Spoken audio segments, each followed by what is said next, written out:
The name of the game in the NFL is, well, winning. After all, it is a sport, and at the end of every contest, there is a definitive winner and loser. But one of the sub strategies along the way is youth, because the younger you can be as a roster and still win games, hypothetically, the longer you can keep winning more games. And that means, well, it means you get to keep your job.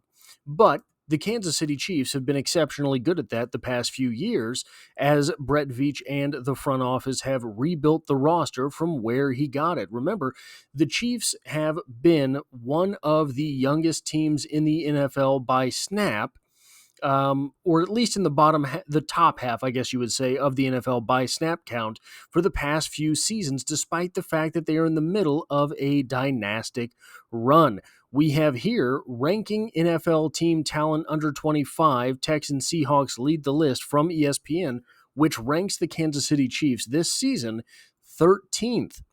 2024 ranking was 14th. And in this article, they say blue chip players, wide receiver Xavier Worthy, cornerback Trent McDuffie. Notable graduated players, wide receiver Rashee Rice, free safety Brian Cook. I want to highlight this real quick because we're going to come back to that idea right there. Kansas City's talent under 25 generally comes in three categories: extremely valuable players, guys who didn't make it but still might, and this year's draft picks. So the one notable exception to that list of three, you would imagine, would be free agents. Free agent acquisitions under 25 would mean, probably if they're in the top end of your roster, that you're signing a very, very expensive player just finishing his rookie contract from another team, which is something the Kansas City Chiefs have not done a whole lot of because it is expensive and they have a lot of top-end talent at marquee positions like quarterback.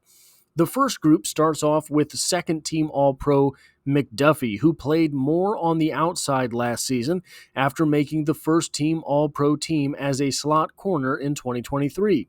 He's still 24, but turns 25 on September 13th. Edge rusher George Karlaftis is also 24, and Worthy, who broke out in the second half of last season, is 22. The second group begins with failed left tackles, which seems a bit harsh to me. Last year's second-round pick Kingsley Suamataia might move to guard in 2025, but he's still just 22 years old and has plenty of time to improve. Wanye Morris, who started 11 games last season, but will now be on the bench, is 24. The Chiefs are still waiting to get more out of 2023 first-round edge rusher Felix Anudike-Uzomah, 23, who has just 3 sacks in 2 NFL seasons, and wide receiver Sky Moore, who has played 3 NFL seasons, is 24. So that's not the most impressive paragraph there, right? FAU and Sky Moore. But the third group is highlighted by first-round left tackle Josh Simmons, who is 22 years old, and probably the most exciting player on the entire roster if we're talking about what that next leg of the dynasty will look like. Second-round defensive tackle Omar Norman-Lott is 23, and both third-round picks, edge Ashton Gillotte and cornerback Noel Williams, are 22. So the first thing I want to point out here is that this article is titled The Talent Under 25. Well, 25 is an arbitrary number. It's a nice number to put at the lead of an article, at the title of an article, but 25 doesn't really tell us much. So the Kansas City Chiefs, as alluded to, do have a few players that are notable on the roster that are 25 or over. And especially when you look at the players who, so 25 is an arbitrary contract, especially when most of those players are on 4-year deals. So if you're 23, you're ending that deal when you're 27. If you're 24, it's when you're 28. Whatever the idea is there, you're still a relatively young player. You're young enough to sign more contracts in the NFL. So you're really just hyping up the guys who have yet to hit free agency when you're talking about top talent under 25. The Chiefs currently roster, on their 90-man roster, 14 players who are exactly 25 years old, including the guy who handled the punting duties last year, Matt Ariza, Nick Bolton, Chamari Connor, Brian Cook, and Rashee Rice. All of these players, very good, still very young, 25 years old, do not count towards this list, which is not to mention that Bolton, by the way, is already on his second contract. Bolton entered the NFL, I believe, at 21 years old, right? So you're looking at a guy who came in and dominated at a very young age for the Chiefs and is already reaping the rewards of that. He has been re-signed, and the Chiefs have invested that money at the middle linebacker position. And what about those players who are 26? 2 years over the age limit for this article, but still young players in the NFL. The real cutoff in the NFL, by the way, is sort of 30, whereby players usually start falling off. The Chiefs have 9 players who are 26, including Noah Gray, who has been a meaningful contributor every season that he's been in the NFL, Creed Humphrey, who has started and dominated every year that he's been in the NFL, Isaiah Pacheco, who has started games every year that he's been in the NFL, and once he took that starting position for the Kansas City Chiefs, never really gave it back short of injury. And then you have the big money man here, the $94 million man, Trey Smith, 26 years old. Noah Gray, Creed Humphrey, and Trey Smith are already signed for their second contracts, and Creed and Trey will be here for the meaningful future. They are the basis of what is shaping up to be a very good offensive line, 3/5 of which, at least, are young. You're talking about Trey Smith and Creed Humphrey, who have dominated in the NFL, and Joshua Simmons, who looks like he might be a dominant player in the NFL. Not to mention Kingsley Suamataia, who I have gone on at length on this channel, and I'm sure you're tired of hearing about it, but who I think will be a meaningful starter at left guard for the Kansas City Chiefs.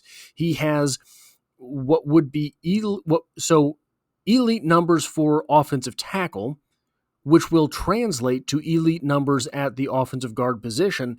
I think that Kingsley Suamataia really could be a good player at guard. And like this article says, he's still just 22.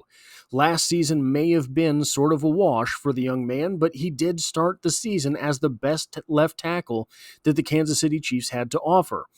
And the guy who put him on the bench, Trey Hendrickson, is kind of holding out for a boatload of money, right? So you're not looking at someone who just kind of was terrible the whole season.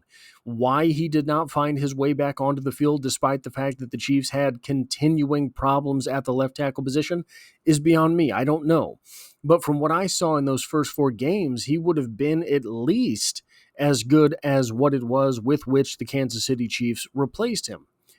The third thing to talk about here, on the entire 90-man roster, the Chiefs have 7 players, just 7 players, who are 30 years of age or older, one of whom is Chris Jones, who had a down season, but shows no signs of deterioration, and it's not unusual for a defensive tackle to play until he's 33, 34, 35 years old. One of those players is Harrison Butker, who's a kicker, and kickers can fairly routinely kick into their 40s if they can maintain. And the only meaningful contributor over 30 who is sort of under threat of retirement, there's 2. Mike Pennell, who is getting long in the tooth, and he is a plus-size defensive tackle, right? So plus-size defensive tackles don't usually last as long as the more athletic Chris Jones-type defensive tackles. And Travis Kelce, who we have heard since the middle of last season, might be on his last ride with the Kansas City Chiefs. On top of that, only 2 teams on this entire list for ESPN, only 2 teams listed above the Chiefs have been to a championship game recently. Both of them are in the NFC, the Lions and the Commanders. Both the Lions have done a really good job of building through the draft. The Lions have done a really good job of identifying talent. It's hard to say if that will continue, right? And the Commanders, who have been to, I think what we would all concede was a bit of a fluke of an NFC championship game, but they got there. They got there, and they they owe no one anything for that, right? So let's talk about how impressive it is instead of talking about players under 25. Let's talk about how impressive it is for the Chiefs to rank so highly on this list for a team entering what would probably be considered the 8th year of a dynasty, making it to at least the overtime portion of an AFC championship game 7 years in a row, and now they're entering an 8th season in that run. When they're drafting so late in every round, this is a difficult thing to do. This team is built through the draft. Building through the draft is difficult when you're talking about taking a player, your first player in the draft, before or after, everyone else has had to go if you're picking 32nd. And not once has Kansas City had a scheduled pick above, 28 since the run has begun. So the Kansas City Chiefs might only be 13th on this list. But I think that what holds everything together is the fact that they do have the best quarterback in the NFL who's going to cover up a lot of blemishes on the roster. And even when you're talking about a dynastic quarterback covering up a lot of blemishes on the roster, you're not usually looking at a team that goes to 7 consecutive championship games, 3 consecutive Super Bowls. So the Chiefs might only be 13th on this list. But guys, that is the most impressive number on the list if you ask me. That is all I have for this video. If you like or appreciate what it is that I do here, hitting the like button really does help me out, as it tells YouTube to share this video with other Kansas City Chiefs fans. And if you find yourself here by chance but not design, the Chiefs are the only thing that I talk about on the channel, dropping multiple videos every single week. And I hope to have you back for the next one.